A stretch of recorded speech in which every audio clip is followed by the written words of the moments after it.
Am I going out on a limb here? I see what's in the notes, and I've read what people have written. I don't have much to say about it. Like, Al, help me out here. Am I wrong? Am I wrong about this? I don't think you're wrong. I think like half of the jokes in any given episode didn't really land. I think most of the characters weren't very well drawn. The main innovation in the show is a vibe, and it's an interesting vibe, but a vibe can't carry a show. How do you talk, or because like they asked me, so Slate asked me, no, not Slate, New York Times, they asked me to write about Ted Lasso, and I agreed to it, and I wrote 100 words, and then I like hit a wall. And I was like, I have nothing to say. Like, how do you write about a vibe? Or how do you write or talk about a vibe? Because that's essentially what this show is giving you good vibes. And I'm happy that I had those good vibes 2-3 years ago. But like, what more is there here? Am I just missing it? But a vibe is still a breakthrough, right? I think you could have a better written show with the same vibe be produced in future. And maybe a better written show previously wouldn't have been able to have the same vibe because that vibe would have been too much of a risk.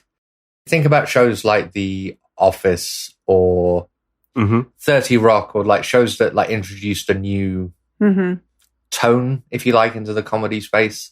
I think maybe this is one of those. And then each of those obviously had a lot of like offshoots and copycats, which kind of made that tone more dominant in the comedy space. Maybe that's what'll happen to Ted Lasso as well. Maybe it's just the success of the show will give people permission to have shows about sensitive men and like reason to think that people will enjoy them. It is a show about vibe. I think you're right. It's about how you feel when you're watching it. Like when we talked about Succession, an objectively great television show, I didn't always feel good watching it. In fact, sometimes I felt kind of bad. I don't think you were supposed to feel good watching it. No. Like that show was not supposed to make you feel deeply uncomfortable. Oh, thank God. Thank God. All the Okay, cringe, good. all the well within that. Yeah. But this is supposed to make you feel, this is all about how you feel watching it. The content is almost secondary. You know, it's about that vibe. And I think for some people, that is absolutely enough. I think that's clearly enough for a lot of the audience. I think you're right. But my question is, can you sustain a good show on a vibe? So you're right that there are plenty of television shows. Like my son is watching Young Sheldon, I think it is. Oh, yeah.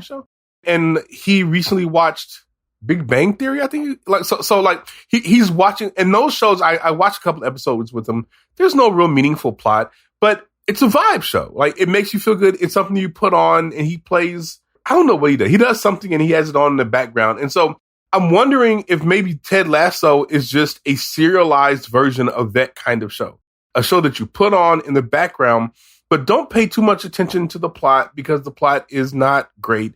Don't pay too much attention to the characterization because the characters are not great. And my question then becomes, is it possible to make a good show that is only about vibes? Because that first season gave me really, really good vibes. It made me feel good in a time where I needed to feel good. And I'm very grateful for it. I'm happy for it. But going back and looking at that again, that does not work. The show doesn't work. Like, the first season doesn't work. The second season doesn't work.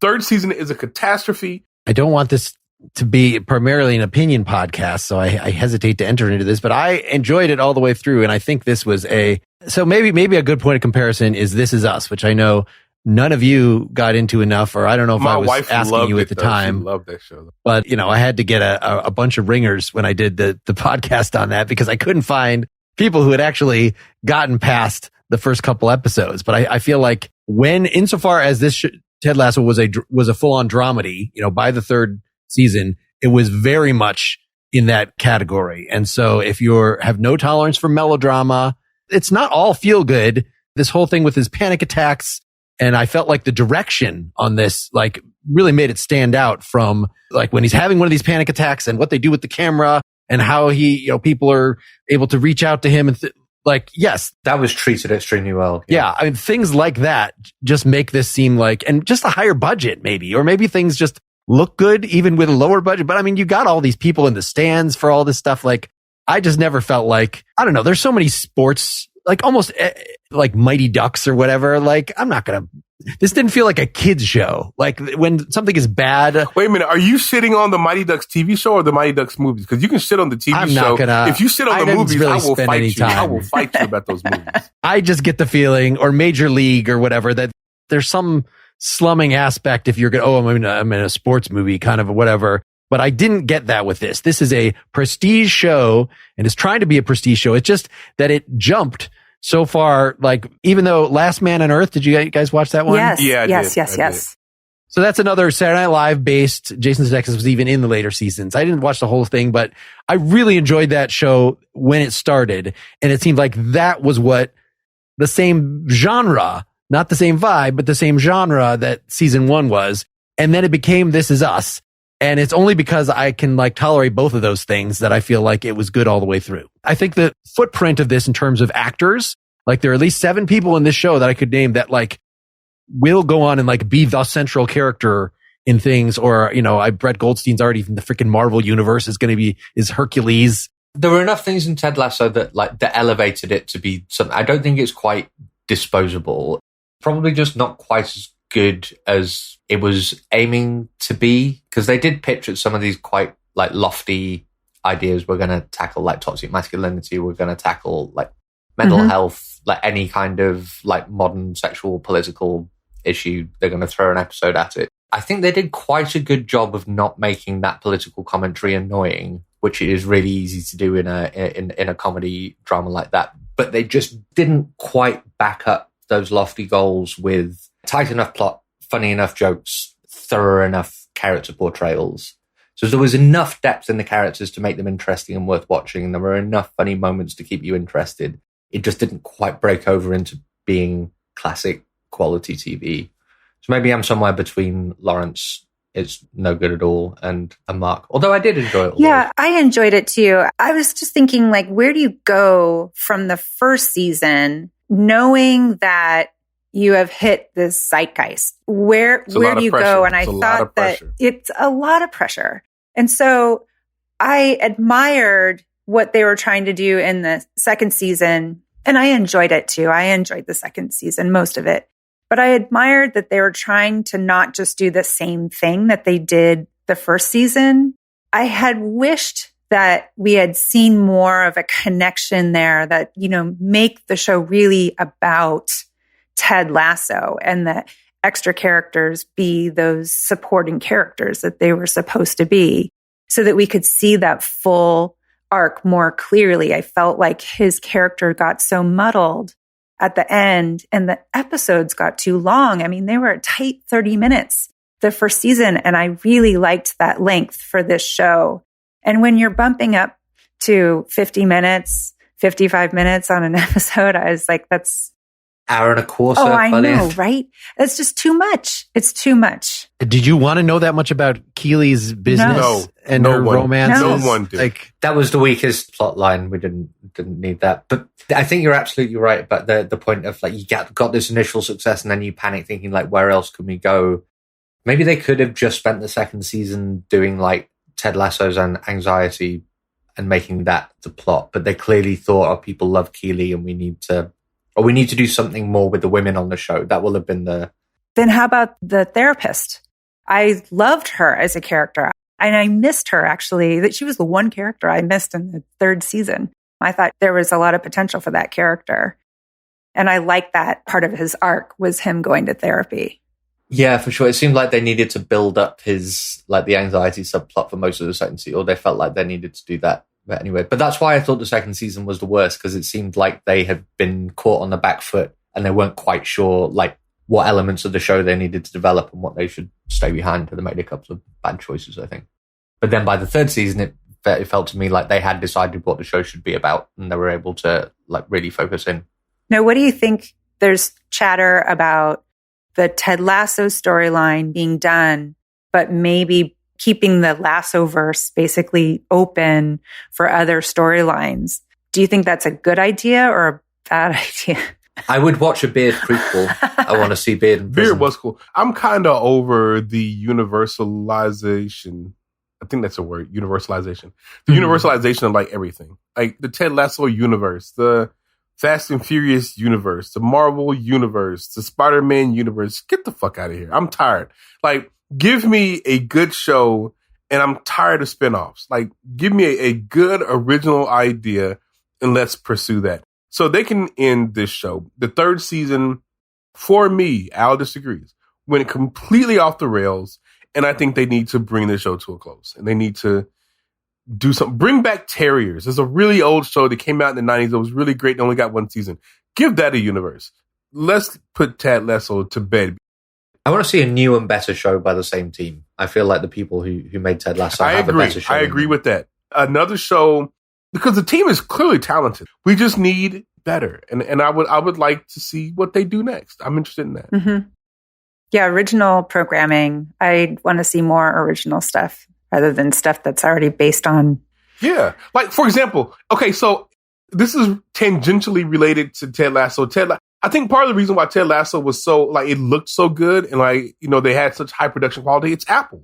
Like, Apple has money to burn. And so they gave the show a great deal of money. They saw that it was successful, so they kind of kept pumping money into it. But Apple makes a number of really good, interesting, like Silo right now on Apple TV. It is a great show. It's my favorite show of the year so far. And the production value on that is really, really high. So it's not like Netflix. Like, Netflix makes a lot of money, but they don't really put that much money onto their TV shows unless they're like The Witcher or something like that, or, you know. But every now and then, Apple will give you a really good show, like Servant, like Silo, like whatever, you know, that does something really interesting with that production value. I would just like to see them do something like this, but just a little bit better.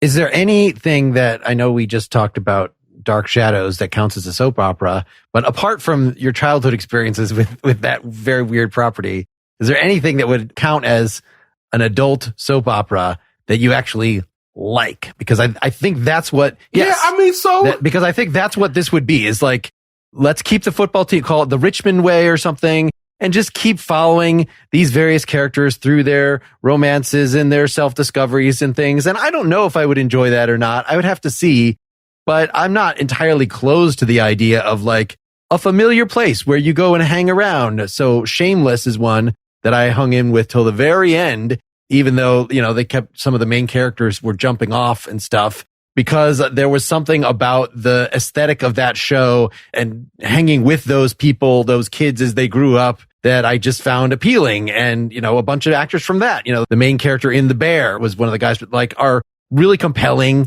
actors, of course, William H. Macy. And so I feel like there are formulas for adult soap operas that are not really, I'm trying to think how pretentious. I grew up in a house that used to watch, my grandmother used to watch stories, what she used to call them. She used to watch these stories.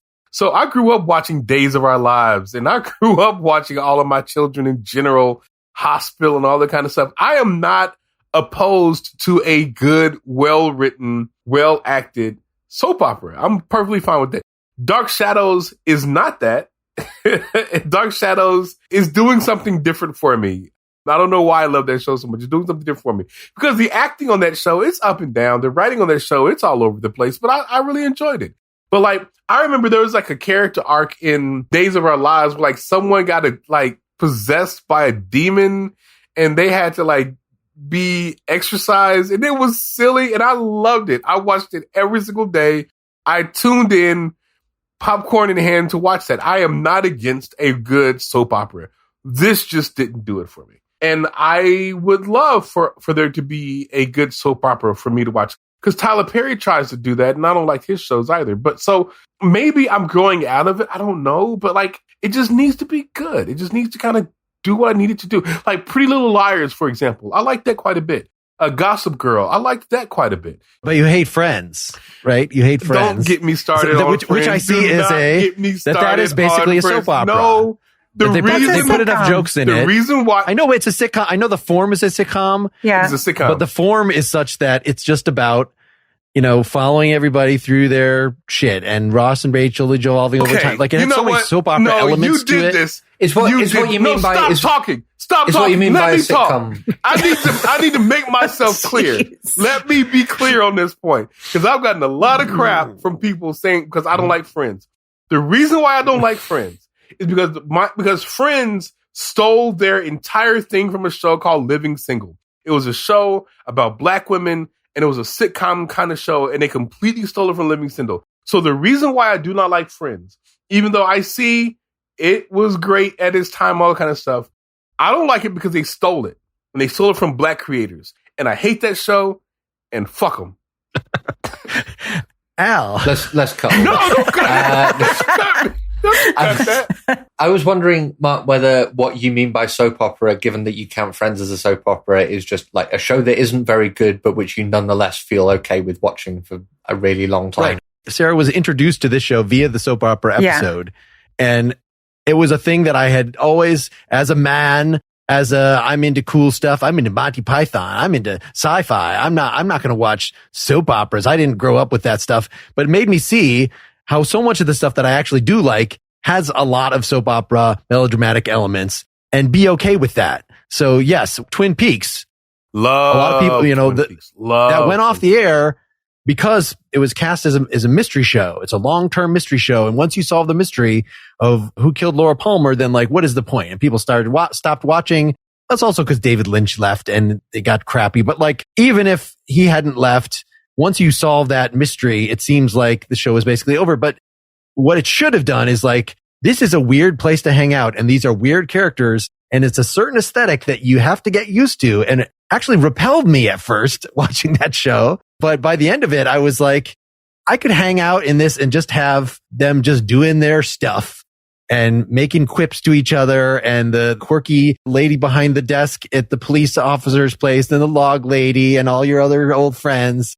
And that's what, yeah. So I guess, Al, you're right. This is what I mean by, it's not that they have to be bad. Like, I hope that they're good, but they don't, it's about the comfort of the people and a vibe. So much of This Is Us is like the music and the style of the jump cuts in time and just this unique thing that they set up with that unless it just makes you want to puke, the people that could, when you get through a certain point with it, then you're like, these actors are all pretty good and I'm kind of attached to them. And like, yeah, they could just keep it going. But I think the soap opera elements in Ted Lasso just seemed the least interesting to me, because there's a certain contrivance when you're bringing people together and then finding ways to separate them and then bringing them back together and then separating them again in a different way. And I just get kind of sick of that. I don't find that particularly interesting. And maybe it's because, I don't know. Actually, that's not true. I watched The Real Housewives. I love The Real Housewives. And it is objectively terrible television. But I, for some reason, really, really like it. And to bring us back to the theme as well, isn't that what people get out of professional sports? It's just the same. It's the same characters doing like essentially the same thing year on year. No, sports is different. No, the order that they do those different. Things. I know sports is different. But I do think where the analogy holds up is in there's something about the sense of being with something for the long term. And like being comfortable, like say, like, this is my thing and I'm just going to sit with it for however many years it's going to keep going. And that's a part of where you get the comfort. With me, this is like Critical Role, right? This is the live play D&D or something that you just watch for hours and hours and hours, despite a variable or questionable quality, just because you've decided that you're with these people for the long term. I think the thing about This Is Us is that people just really like to cry. Like, I mean, genuinely, they do. Like they like to turn on things that engage them emotionally. And like every episode of This Is Us is all about getting you to cry. Like every episode, every single episode I saw of that, the black girls, let's see if we can get you to cry about them. The guy who died, let's see if we can get you to cry about him. The woman who's like losing weight, let's see if we can get you to cry about her. Like that show is all about every episode aggressively was trying to get you to cry. It reminds me of that other show that came on ABC, A Million Little Things, I think it was called. It tried to get you to cry every single episode. This show is not necessarily. Yes, I watched the pilot of that and I was like, I'm not going to commit to these people. I have enough shows where I'm committing to people. I don't want to care about these people. Like, they all seem like good actors, but like, no, I'm not on board. And so that was it. Some soap operas are designed for that. Some soap operas are like designed for, they're cheating, sexy time, whatever, so some soap operas are like that. Danger. Yeah. So there's always a side of something. Like, this would be the sports and if there was the Richmond Way soap opera, it would still have its own we're going to try to keep the sports stuff fresh. I guess we haven't really talked about, like the Rocky movies that we talked about. Like they had to do something different with every season so that I was actually surprised. Like I wouldn't have minded if just they came back in the second half of this game. I'm spoiling the finale now. Okay. But it doesn't matter. And then they just whooped them. Like, did it really have to come down to the last minute and stuff? Like, just have them. Now we turned it around and now we're having a good time and bam, bam, bam. That would have been just as satisfying for me. I didn't need the sports cliche of the last you gotta second, have suspense, whatever. man. You gotta have suspense. The worst example of that in the show was when they had was it 6-goal difference in the previous season that they had to get in order to not get relegated. And they have to win the game. Right. And also the other match had to finish with like a 5-1 score difference or something. And I was like, fine, whatever. But all of that was secondary, and that's not what you get in your typical sports film. That's what the central storyline is all about: is will they make it to the finals, or will they win, or will they perform this ridiculous feat, or whatever. That's not what the show was ever about. Is Glee a sports show? Glee, because it's all about whether they'll make it to regionals. It's a competition show. I don't know if it's sports. It might be sports. Glee is not a competition. Glee is people in show choir. It was Glee is a direct thematic prequel to Ted Lasso. No. Glee was just a narrative, and it was also a soap opera about teens. Yeah. But it would have musical numbers, and that was a lot of the point. If maybe you come there to cry for This Is Us, if you didn't like the musical numbers, then there's no point in going to. And it has its own kind of mean humor that was throughout. That was an acquired taste. There's a lot about how the power of singing a cappella can make you a better person, much as in Ted Lasso, how the power of football makes you a better person as well. So new theory, Ted Lasso is just ripping off Glee. It's not terrible. And that's not something that I wanted to spend a lot of time with. I watched at least half a dozen episodes of Glee for sure, but it was not a world I wanted to be in for whatever reason. Really, the question mark is, how do you determine what kind of person you want to spend time with? Because it sounds like you've tried out a lot of friends and then just kicked them to the side. So how do you determine what you want to? Yeah, it's just, do you find yourself actually looking forward? In some ways I've turned with all these damn podcasts, I've made it so I don't have to make these decisions exactly, that I just okay, I'm going to experience this whole thing. And I do even feel I'm just an obsessive kind of person like that there are some shows that I kind of almost feel with all shows, I kind of just want to get to the end of the story. But given how much TV there is in the world, that's not going to happen. There are so many things that when I'm just in a show hole that I might be should I finally go back and watch season 2 of that Women in Prison show? That was from right. Orange is the New Black. Orange is the New Black. Just these things that were abandoned at some point in time. And maybe I do and maybe I don't. But yeah, it's a very whimsical enterprise. This, what are you going to sit in front of for the most part, of course. Well, that's what we've gone back and we're watching Party Down. And, and again, that's kind of it's a comedy, right? But it's also got some soap opera elements to it and likable characters that I want to hang with. And it's really well written and it's so freaking funny. But it's kind of a show about nothing, It's kind of, these are characters that a lot of them are just kind of spinning in circles, but they're really interesting circles. Manifest. That's one that I've started on Netflix. Is that good? Watching with my wife. And no, I would say no. Really? It definitely has popular. Enough of that. It is. And I keep maybe I should just get to season 3 or something and then it'll be great. But we're still in season 1. And that's one that it has enough of that Lost, X-Files or whatever kind of quality to it that I feel like I shouldn't give it up entirely, but I don't want to hang around with any of those people.